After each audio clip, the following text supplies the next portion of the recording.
Do you guys know that one though? The psalm? It's like, if I go down to Sheol, you were there. If I go up the highest place, you were there. I cannot escape you, God. Like, you're everywhere. It's talking about his, is it omnipresence? Omnipotence? He's everywhere. Daniel went back to Arok, the official in charge of executing the wise men. Then Daniel said, "Don't kill those men. Take me to the king, and I will explain the meaning of his dream."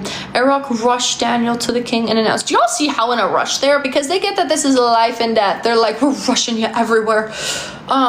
Your Majesty, I found out that one of the men brought here from Judah can explain your dream. Looked up, okay, Psalm 139, 7-8. Thank you. I just really want to quickly read that. Sorry guys for bouncing around, but it's just, I don't know. I feel it's needed right now.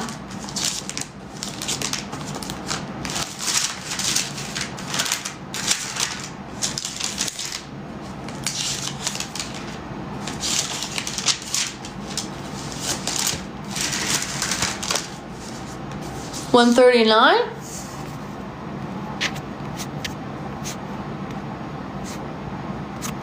Seven to 8.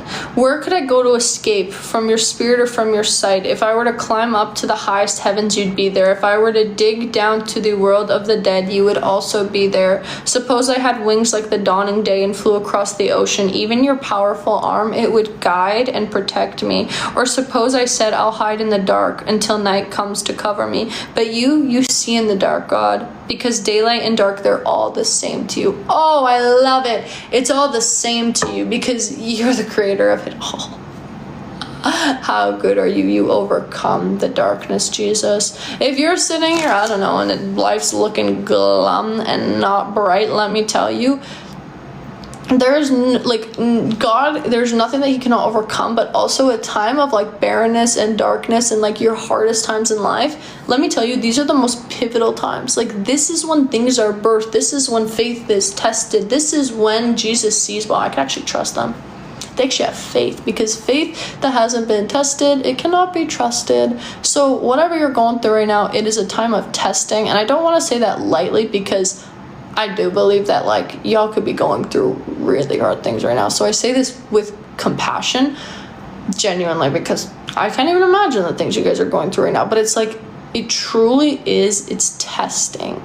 And I'm telling you, like, God, he's faithful, he's kind, and he's for you. And that's all that matters. If God is for us, who can be against us? Genuinely, like. But what does it show us even here in Daniel? Guys, we're seeing so much. I mean, we're seeing so much here that it's like, you know, if God is for you, who can be against you? If you have God, you have all you need. Because even if you had, like, I don't even know what I was going to go off of. Actually, I lost my train of thought. Dang it. We'll keep reading. Maybe it'll come back to me. I know, catch up. Yeah, real. What was it? Well, just to even hear like how Nebuchadnezzar, it's like he went to all the people here in the world, and it's like he went to his sorcerers, he went to his highest officials, he went to the witches, to whatever it was, and it's like they couldn't do anything for him. Why do you want the approval of man anyways? Why do you want man to be on your side? It doesn't matter. If you have God, you have all you need. Nebuchadnezzar, this story, it's shown us this. It's shown us this. Man is fragile. You know, the things of this world, they're fragile and they're fleeting. That's not me saying that our friends are bad in these things, but it's like you trying to please the world, it won't work. You trying to depend on the world, it won't work. Nebuchadnezzar, this story, it's showing us that.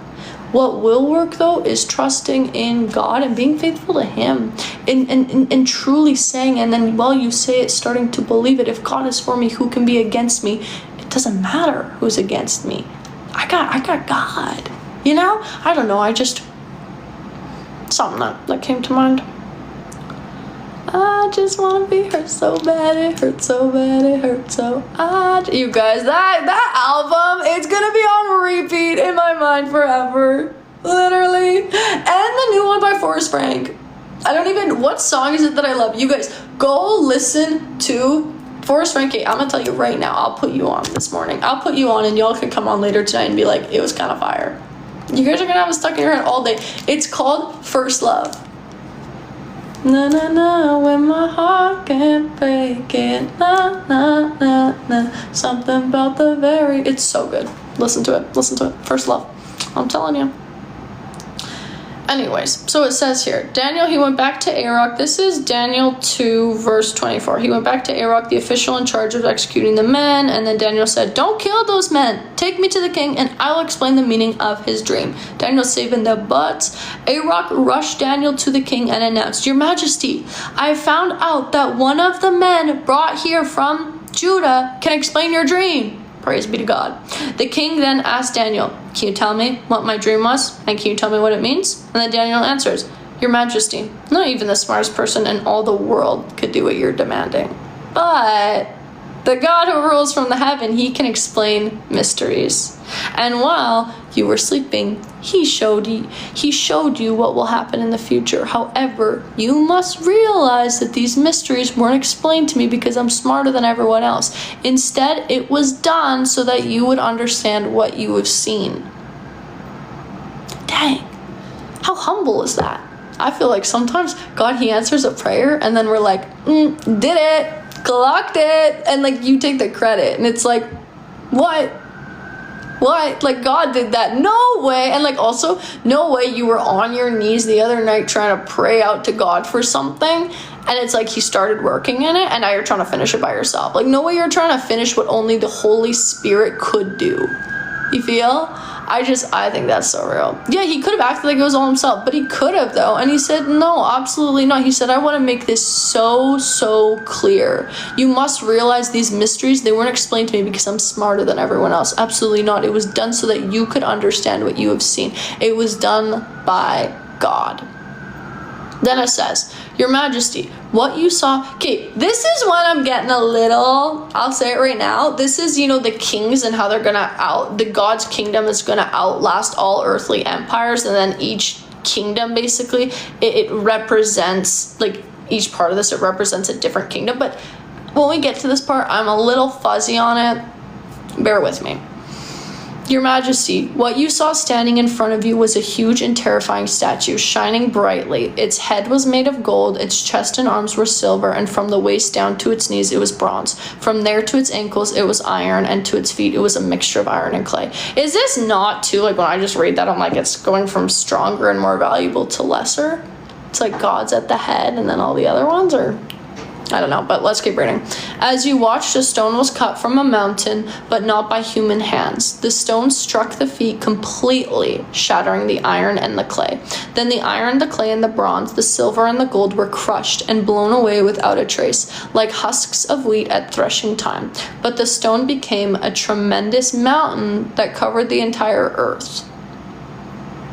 That was a dream, and now I'll tell you what it means. Your Majesty, you're the greatest of kings, and God, he's highly honored you with power over all humans, animals, and birds. You're the head of gold. After you are gone, another kingdom, wow, I was so off with that. Another kingdom will rule, but it won't be as strong. Then it will be followed by a kingdom of bronze that will rule the whole world. Next, a kingdom of iron will come, crushing and shattering everything. The fourth kingdom will be divided. It'll be both strong and brittle. Just as you saw that the feet and the toes were a mixture of iron and clay, the kingdom will be a result of a marriage between kingdoms, but it will crumble, just as iron and clay do not stick together. During the time of those kings, the God who rules from heaven will set up an eternal kingdom and will never fall. It will be like the stone that was cut from the mountain, but not by human hands. The stone that crushed the iron,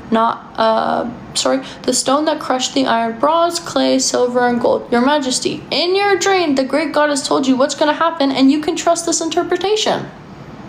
King Nebuchadnezzar bowed low to the ground and worshipped Daniel. Then he gave others the incense to be burned and a sacrifice of grain to be offered in honor of Daniel. The king said, Now I know that you're God. Okay, guys. I feel like I just read so much and it didn't clock. Do you guys have like in a sentence, because I know TikTok comments can only like let you write so much, but like what did you guys get from that? If we're being so for real. Did you guys get anything? If not, I'll keep reading. And we'll let the Holy Spirit work and we'll sit with it afterwards.